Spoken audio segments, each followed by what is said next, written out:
Virat chilli powder అన్ని రకాల వంటలకు పచ్చళ్లకు సరైన chilli powder. No colour no chemicals.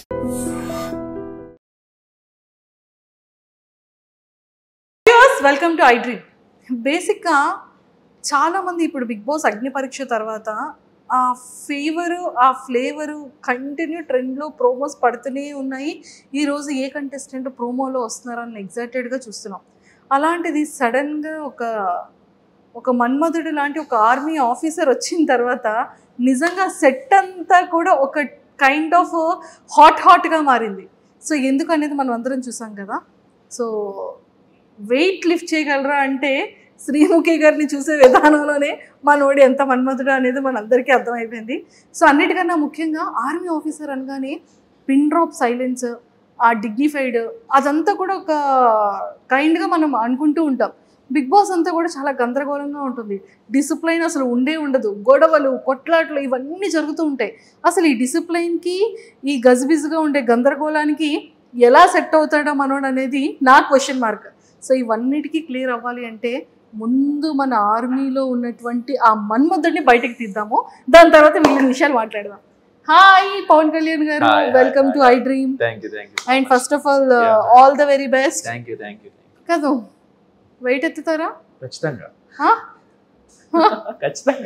నేను లుక్ ఇవ్వలేదు. ఆన్ ఫేస్ ఉన్నారు కదా, ఇంక లుక్ ఇవ్వాల్సిన అవసరం లేదు. కళ్ళలో చూడాలి మీరు, నా కళ్ళలో తెలుస్తుంది. కళ్ళలో చూస్తే తెలుస్తుందా? నిజంగా ఒక్కటి మాత్రం ఎట్ ఓపెన్ చేసినా కూడా అదే కనబడుతుంది. అంటే పాపం ఆవిడ వెయిట్ ఎత్తగలరా అని అడిగితే శ్రీముఖి గారిని ఎత్తుతారా అన్నట్టు చూసారు. అంటే ఆవిడ అలాగే చూసారు, మొయ్యగలరా అన్నట్టు. అంటే మేబీ మొయ్యమంటారేమో, టాస్క్ ఇస్తారేమో అనుకో నేను అదే ఎక్స్పెక్ట్ చేశాను. సో సరే, ఇప్పుడు మనం అయిన తర్వాత నేను ఆల్మోస్ట్ దాదాపుగా 8లో ఉన్నాను అనమాట. 79 to 80. ఇప్పుడు అన్ని కేజెస్. ఇప్పుడు నన్ను వెయిట్ లిఫ్ట్ చేయాలి. డెఫినెట్లీ చేసేద్దాం. నో ప్రాబ్లం, దానికి ఏమైనా చేసేద్దాం. ఏమైనా ఒక డ్రమ్ అనుకుంటున్నారా ఇలా పట్టుకుని వెళ్ళిపోవడానికి? లిఫ్ట్ చేసేస్తా. అమ్మాయిలు సున్నితంగా హ్యాండిల్ చేయాలి మేడం. సున్నితంగా ఎలా చెప్తున్నారు? ఇదేదో టాస్క్ నిజంగానే మనం వింటాము. సో మరి ఎలా లిఫ్ట్ చేస్తారో చూద్దాం. సో ఆ ఫేస్ లో ఎక్స్ప్రెషన్ ని క్యాప్చర్ చేయాలి నన్ను లిఫ్ట్ చేసేటప్పుడు. చూద్దాం, ట్రై చేద్దాం. ట్రై అంటున్నారేంటి? చేసేస్తారు అన్నారు కదా. చేసేద్దాం. మీకు తెలుస్తుంది కదా నా ఎక్స్ప్రెషన్, అది ట్రై చేద్దాం. చేసేద్దామా? చేస్తాను. నేను చేస్తాను. నన్ను మీరు మొయ్యరద్దులే, నేనే మోస్తాను. అదే చూస్తాను మరి. డెఫినెట్ గా. సూపర్. సో ఇండస్ట్రీ యాక్టింగ్ అంటే ఇష్టం? చిన్నప్పటి నుండి చాలా ఎప్పటి నుంచి చిన్నప్పుడు ఎప్పుడు టీవీస్ చూసినా, ఏం చూసినా, పోస్టర్ చూసినా అవ్వాలి అంటే ఎప్పుడు నాకు mind minimum maturity age, minimum సినిమాలు చూసే ఏజ్ అంటే స్టాలిన్ సినిమా అనమాట, చిరంజీవి గారిది. ఆ స్టాలిన్ సినిమాలో పరారే టైటిల్ సాంగ్ ఉంటుంది. ఆ సాంగ్ స్టెప్ వేస్తూ తర్వాత ప్రభాస్ గారు ఏకనిర్జన స్టెప్ వేస్తూ అలా ప్రతిదానికి టైటిల్ సాంగ్స్ అనేది పెట్టుకొని నేను అలా ఇన్స్పైర్ అయిపోతుండేవాడు అనమాట. పోస్టర్స్ చూసి ఇలా మనకు 100 days ఫంక్షన్ ఎప్పుడు అవుతుంటుంది, మొన్న అల్లర్జున్ గారు నేషనల్ అవార్డు వస్తుంది, ఇలా మనకి ఎప్పుడు వస్తుంది, ఇలా త్రిపుల్ రామ్ చరణ్ గారిని చూసి ఎవరిని చూసినా, ఎన్టీఆర్ గారిని చూసినా, ఎవరిని చూసినా ఇలాంటి ఛాన్స్ మనకి ఎప్పుడు వస్తుంది, మనకి ఎప్పుడు అవకాశం వస్తుందని చాలా అనుకునేటండి. జాబ్ వచ్చేసింది. మరి ఇంకేం చేస్తా. స్టేజ్ మీద అతను పొరపాటున జాబ్ వచ్చేసిందంట. ఓకే, పొరపాటున అంటే ఓకే, నేను దానికి డెడికేషన్ గా ఒక 6 months సినిమా థియేటర్లు వాటికి వెళ్ళకుండా ఓకే డాడీ పంపించాడు కదా, ఓకే వీళ్ళు నా కోసం ఎంత కష్టపడ్డారు, నా ఫ్యామిలీ నాకు చిన్నప్పటి నుంచి ఓకే ఫైనాన్షియల్గా చాలా వీక్, మేము డాడీ చాలా ఫేస్ చేశారు, చాలా ఎదురు దెబ్బలు చాలా తగిలే. నాకు ఎంత చేసినా నాకు ఎక్కడ ఏవి తక్కువ చేయకుండా నాకు బెస్ట్ ఎడ్యుకేషన్ ఇప్పించాడు. సో అతని కోసం నన్ను ప్రూవ్ చేసుకోవాలి, అతని కొడుకుగా నేనేం చేయగలను, తనకి ఈ మాత్రం హ్యాపీనెస్ నేను ఇవ్వాలి అని చెప్పి టఫ్గా నా ఇష్టాన్ని కూడా నేను పక్కన పెట్టి అతని కోసం నా డ్రీమ్ని, నా ప్యాషన్ని అన్ని పక్కన పెట్టి కష్టపడ్డాను. నాన్న కోసం డెఫినెట్గా నేను కష్టపడితే ఒక నేను ఇదే ఫిక్స్డ్ ఫీల్డ్ అనుకోలే, I want to make him proud to serve India అని చెప్పేసి నేను వెళ్ళి ఒక ఛాన్స్ వచ్చింది, ఎగ్జామ్ రాశాను. ఆల్రెడీ ఫిజికల్గా మెంటల్గా అన్ని ఫిట్. నేను చిన్నప్పటి నుంచి 9th class నుండి నేను రన్నింగ్స్ కానీ స్పోర్ట్స్ కానీ అన్నీ చేస్తుంటాను.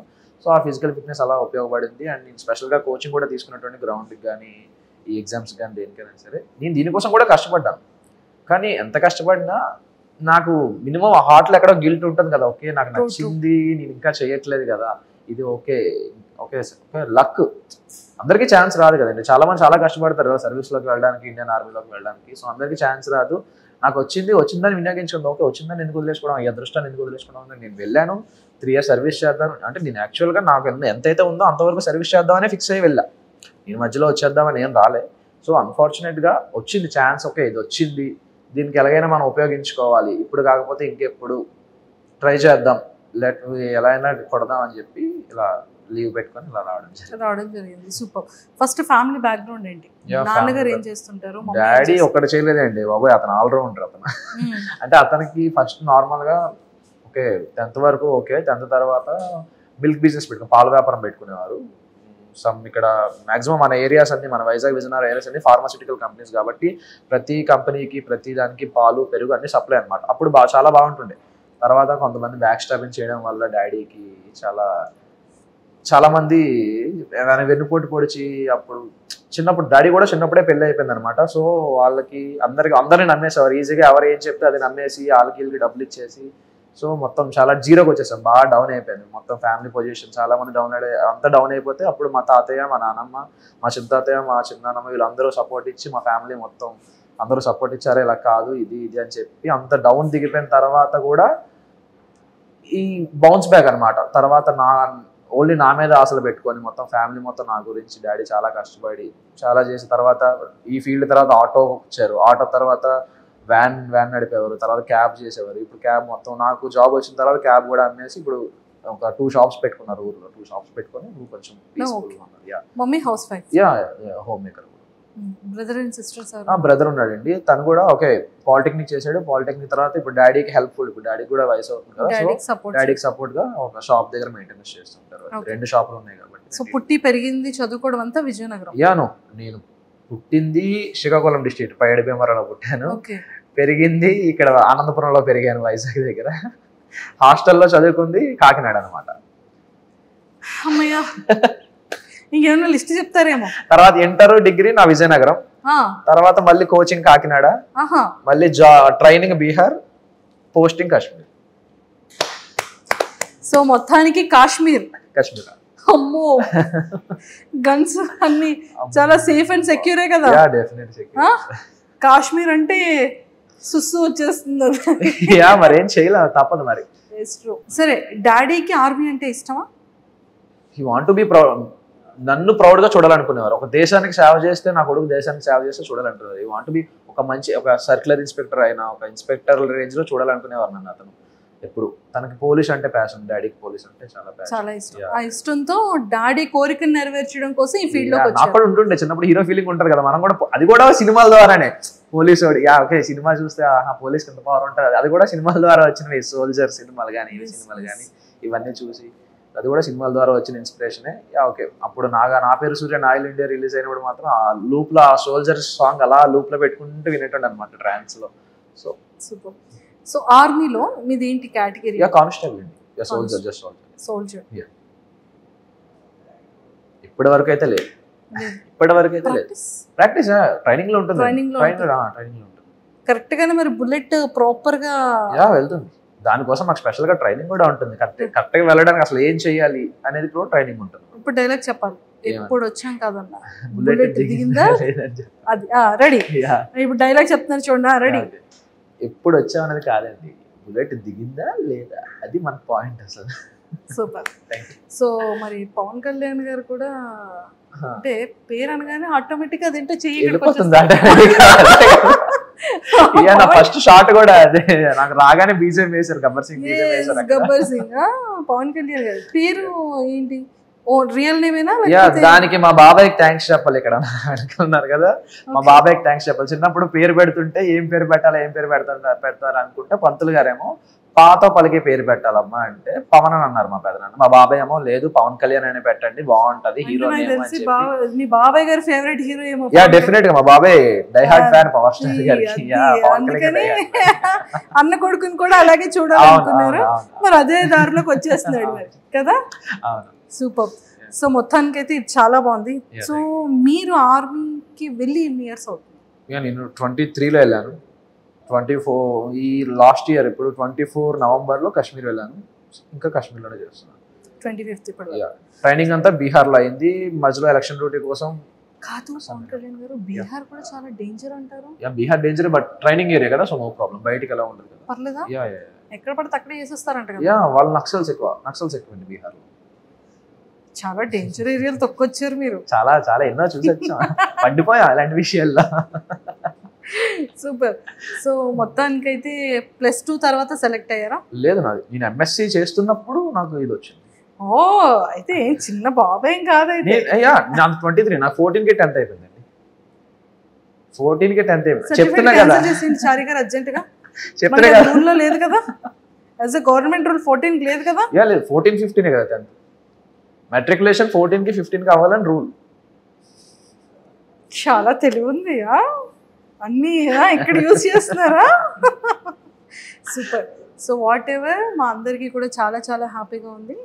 నిజంగానే ఒక ఆర్మీ ఆఫీసర్ నిజంగా దేశానికి ఎంత ఇంపార్టెంటో అలాంటి వాళ్ళకి కూడా ఎంతో మంది వాళ్ళ వీడియోస్తో మమ్మల్ని ఇన్స్పైరైజ్ చేస్తూనే ఉంటారు.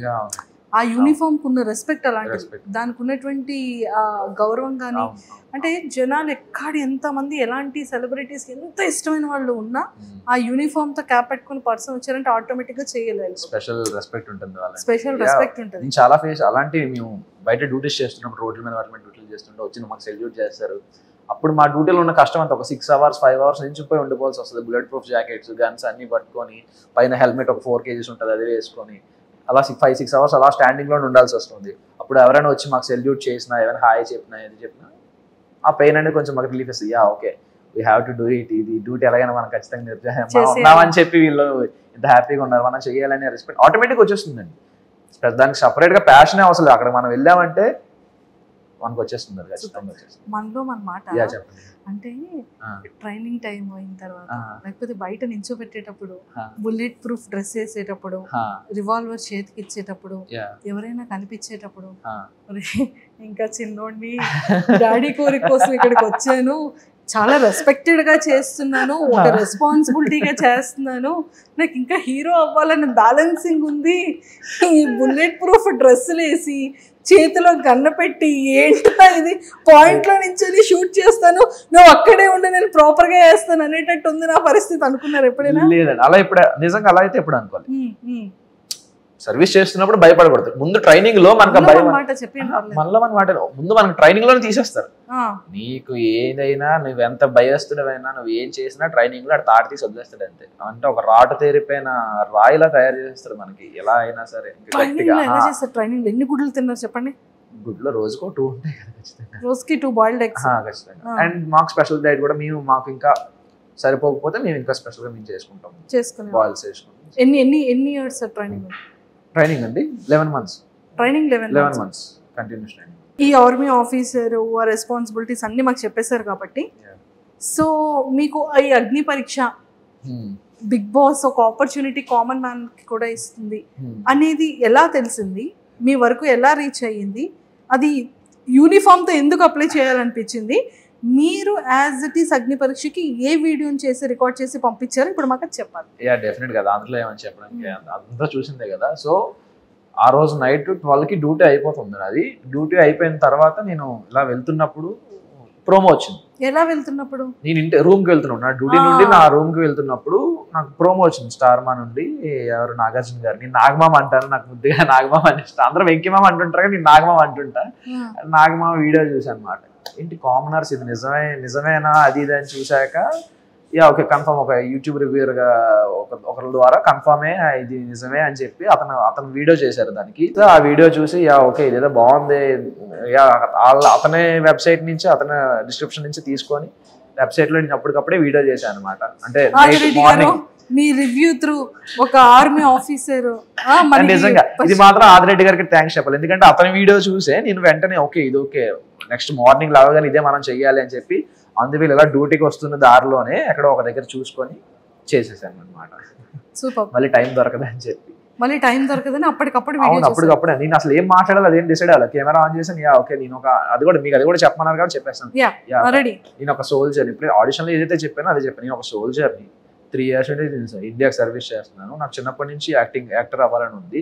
సో నాకు ప్యాషన్ అదే, ప్రొఫెషన్ ఇదేనా నా ప్యాషన్ అదే. I want to be act. నాకు ఇలాంటి బ్రేక్ త్రూ కోసం చాలా వెయిట్ చేస్తున్నాను, ఎక్కడైనా దొరికితే నాకు ఎలాంటి ఛాన్స్ దొరికితే ఎక్కడైనా ట్రై చేద్దామని చేస్తున్నాను. మెయిన్ థింగ్ ఏంటంటే ఇక్కడ మనం ఫర్ సపోజ్ ఇప్పుడు మనకు ఒక ప్యాషన్ ఉంటుంది, ఆ ప్యాషన్లో మనం వెళ్ళాక సక్సెస్ అవుతామా లేదా సెకండరీ.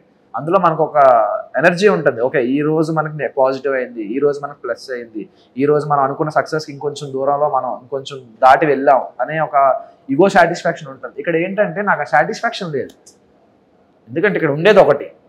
ఓకే ఇక్కడ సర్వీస్ కూడా ప్యూర్గానే చేస్తాం, అందులో ఏం ప్రాబ్లం ఉండదు. కానీ ఇది కదా, ఇందులో కదా మనం ఇంకా మజా రావాలి, ఇంకా ఇది కదా మనకు కదా ఇంకా ఏమైనా చెయ్యాలని ఉంటుంది కదా అని చెప్పి అవన్నీ చెప్పాను. ఇలా ఇవన్నీ చెప్తే ఓకే వాళ్ళు యాక్సెప్ట్ చేశారు. తర్వాత ఆడిషన్, గ్రూప్ డిస్కషన్స్ పిలిచారు, జూమ్ మీటింగ్ అయ్యింది, ఇంటర్వ్యూ పిలిచారు అని. సో వెంటనే లీవ్ దొరికిందా? చాలా ఫైట్ చేశాను లీవ్ కోసం. అది ఎలా ఫైట్ చేశారో మాకు తెలుసుకోవాలి. థింగ్ ఏంటంటే ఓకే గ్రూప్ డిస్కషన్స్ మాత్రం నేను నార్మల్గానే డైలీ లీవ్గానే వచ్చాను. నేను నార్మల్ లీవ్ వద్దాం అని చెప్పి నేను లీవ్కి వస్తుంటే, నేను ఎప్పుడైతే Srinagar to Delhi flight land అయిన తర్వాత నేను ఢిల్లీ ఎయిర్పోర్ట్లో లేఓవర్లో కూర్చుంటే ఢిల్లీలో కాల్ వచ్చింది, ఈబీ నుంచి కాల్ వచ్చింది. ఇప్పుడేంటి కాల్ చేసేది ఇలా అని చెప్పి చూస్తే అప్పటికి అయిపోయింది నాది. అప్పటికి ఇంటర్వ్యూ అయిపోయింది, జూమ్ మీటింగ్ అయిపోయింది, జూమ్ మీటింగ్ అయిపోయిన తర్వాత అప్పుడు కాల్ చేశారు. కాల్ చేసి ఇలా ఈ డేట్న మీకు గ్రూప్ డిస్కషన్ హైదరాబాద్ రావాలి అన్నారు. ఓకే ఏదో బాగుంది, కరెక్ట్ లక్కీగా దొరికిందిరా ఛాన్స్ అని చెప్పి నేను వెంటనే గ్రూప్ డిస్కషన్ వచ్చేసాను. గ్రూప్ డిస్కషన్ వచ్చిన తర్వాత నాది 11th నేను వెళ్ళిపోవాలి, కాశ్మీర్ వెళ్ళిపోవాలి. వీళ్ళు నాకు 6th ఫోన్ చేసి 8th కల్లా మీరు ఇక్కడ రావాలి, హైదరాబాద్ రావాలి, 10 days 19th వరకు అంటే నాకు లీవ్ అయిపోతుంది. సో అప్పటికప్పుడు మా CEO సార్ని అందరినీ రిక్వెస్ట్ చేసి, ఇలా సార్ ఇది నా పొజిషన్, ఇది నాకు ఈ ప్యాషన్ ఉంది, మీ సపోర్ట్ నాకు ఖచ్చితంగా కావాలి, సో ప్లీజ్ నాకు సపోర్ట్ చేయండి, కొంచెం హెల్ప్ చేయండి అంటే వాళ్ళు కాశ్మీర్ రమ్మన్నారు. కాశ్మీర్ వచ్చాక అక్కడ రిపోర్ట్ చేసేసి మళ్ళీ వెంటనే ఇంకో లీవ్ అప్లై చేసుకొని మళ్ళీ వెంటనే శ్రీనగర్ నుంచి మళ్ళీ హైదరాబాద్ వచ్చి 1 dayలో 4 flights. దీనికోసం అదే చెప్తున్నా కదా, నేను రావడానికి కష్టపడ్డా. ఇందులో వచ్చాక కష్టపడడం సెకండరీ. నేను ఫస్ట్ ఆఫ్ ఆల్ అగ్ని పరీక్ష షో అటెండ్ అవ్వడానికి నేను 2 రోజులు యుద్ధం చేయాల్సి వచ్చింది, 4 flightలు మారి. 1 dayలో యుద్ధం చేసి వచ్చారు. అదే వాళ్ళని బతిమాలి. నాకు బాబాయ్ చాలా ఎమోషనల్ అయిపోయిన వాళ్ళందరూ ముందు. అలా ఉంటది, రావడానికే కష్టపడ్డా నేను ఫస్ట్ ఆఫ్ ఆల్. అగ్ని పరీక్ష కోసం ముందు యుద్ధం చేశారు చాలా. సో ఆ 1 day 4 flights మరి ఆ జర్నీ 24 hours జర్నీ ఏదైతే ఉందో మీకు చాలా అమ్మ ఏంట్రా టెన్షన్. నాకు ఏం నిద్ర పట్టేది కాదు, అసలు ఏం తెలిసేది కాదు, ఏమవుతుంది రేపు వెళ్ళగలనా, రేపు అసలు అన్నపూర్ణ స్టూడియోస్ లో కాల్ పెట్టగలనా లేదా అనేది ఒక టెన్షన్. వాళ్ళ రీవార్డర్ ఇచ్చినంత వరకు నాకు అదే టెన్షన్ మెయింటైన్ అయింది. అంటే ఎందుకు అంత టెన్షన్ పడ్డారు? ఫ్లైట్ ఇస్తారా ఇవ్వరా అని చెప్పేసి. ఆ రోజు దరిద్రం ఏంటంటే మనకి ఎలాంటి విషయాలు మన దరిద్రం కదా ఇంకా ఎక్కువ ఉంటుంది. ఎలా అంటే రోజు నైట్ 10:30కి ఒక ఫ్లైట్ ఉంటుంది, Srinagar to Hyderabad direct non stop flight. ఆ రోజు ఆ ఫ్లైట్ లేదు, ఈవినింగ్ 6కే లాస్ట్ ఫ్లైట్. షబ్బా ఇంత అదృష్టంతో ఏంట్రా బాబు నేను అని చెప్పి, సార్ ఇలా ఉంది సార్ పొజిషన్, నాకు వెంటనే చేయకపోతే అవ్వదు అని చెప్పి ఫాస్ట్గా 4 కల్లా చేంజ్ చేసుకొని ఫాస్ట్గా క్యాబ్ బుక్ చేసుకుని ఎయిర్పోర్ట్కి వచ్చి నేను చెక్ ఇన్ చేశాను. మొత్తానికైతే చాలా పెద్ద యుద్ధమే చేశారు 4 కదా.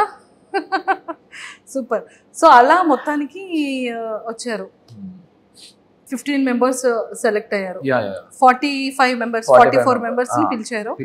సో 44లో అందరినీ పిలిచేటప్పుడు మీ ఇన్నర్ ఫీలింగ్ ఏంటి? ఫస్ట్ భయపడ్డా. ఇప్పుడు ఫస్ట్ ఇలా వెళ్ళి కూర్చొని అందరూ సెట్ అయ్యాం, ఓకే అందరూ వచ్చేసారు, సెట్ అయ్యాం, ఇప్పుడు ఏం చేస్తారు అసలు మాకే అంటే అందరు. నేనేం ఎక్స్పెక్ట్ చేశానంటే ఒక ప్రోగ్రామ్ లో అందరినీ కూర్చోబెట్టి వెంట పక్క నుండి చేయిస్తారేమో, మామూలు అంతా షో రన్ అవుతుందేమో అనగానే ఒక్కొక్కరిని పిలుస్తారని చెప్పారు. ఒక్కొక్కరిని పిలుస్తారా అని ఒక చిన్న టెన్షన్. అలా అనగానే వెంటనే ఇంకొకరిని పిలిచేశారు. ఫస్ట్ పిలవగానే ఇంకా ఏం ప్రిపేర్ అవ్వలేదు, ఏం చెప్పాలి మనం అసలు, ఇంకా మనం ఏంటి ఇంకా అరంగేట్రం కూడా చేయలేదు, ఇప్పటివరకు ఏ ఎక్స్పీరియన్స్ లేదు, అసలు ఏం చెప్పాలి, ఏం అడుగుతారు, మనం ఏం చేద్దాం అనే ఆలోచనలో. కానీ ఒక అరగంట తర్వాత వదిలేసింది, చాలే చూసుకుందాం తర్వాత ఏదైతే అదే. నాకు అప్పుడు మైండ్లో ఒక థాట్ వచ్చింది, నేను ఏదైతే చెప్పానో స్లాంగ్, నేనేమనుకున్నా అంటే ఓకే నాకు ఈ స్లాంగ్స్ చాలా ఇష్టం. ప్రతి స్లాంగ్ సినిమాలు చూసి ఇవి చూసి మనం వేరే మీకు చెప్పాను కదా ఆల్రెడీ, కాకినాడ విజయనగరం శ్రీకాకుళం ఇవన్నీ తిరిగాను కాబట్టి ఇవన్నీ బాగా అలవాటు నాకు, నోట్లో నుంచి వచ్చేస్తుంది, ఆటోమేటిక్గా వచ్చేస్తూ ఉంటుంది. ఎదుటి మనిషిని బట్టి నా మాట వచ్చేస్తుంటుంది. సో ఇలా ట్రై చేద్దాం, ఇలా మోడిఫికేషన్ చేస్తూ ఇలా మాడిఫై చేస్తూ ట్రై చేద్దాం స్లాంగ్స్. లైక్ ప్రతి ఆన్సర్కి వేరే స్లాంగ్స్లో చెప్దాం, కొంచెం యూనిక్గా ఉంటుంది అని ఎక్స్పెక్ట్ చేసి వెళ్ళా. స్టేజ్ వరకు అక్కడికి అలాగే వెళ్ళా. స్టేజ్ ఎక్కగానే ఒక భాష మొదలు పెట్టగానే ఆ భాష మార్చబుద్ధి అయ్యలే. బాగుంది, ఇదే బాగుంది, ఇందులో కాన్ఫిడెంట్గా ఉన్నాం, ఇదే ట్రై చేయని చెప్పి అదే ట్రై చేసుకున్నాను. సో మొత్తానికి పాపం వెయిట్ ఎత్తగలరా అని అడిగితే లుక్ అంటే నేను ఆవిడ అలాగే అడిగారు బలం బాగా ఉందా మొయ్యగలమా అని చెప్పి. అంటే ఏమో నెక్స్ట్ డైలాగ్ ఆవిడ ఏమనుకుంటారంటే ఏమో ఎత్తమంటారేమో ఓకే ఆవిడ్ని అని చెప్పి. అంటే నాకు బేసిక్ గా సిగ్గు ఇప్పుడు ఈవిడ్ని ఎత్తాలా ఏంటి అని. ఏమంటే కళ్ళలో ఎక్కడైనా సిగ్గు కనిపించిందండి ఎవరికైనా? ఎవరికి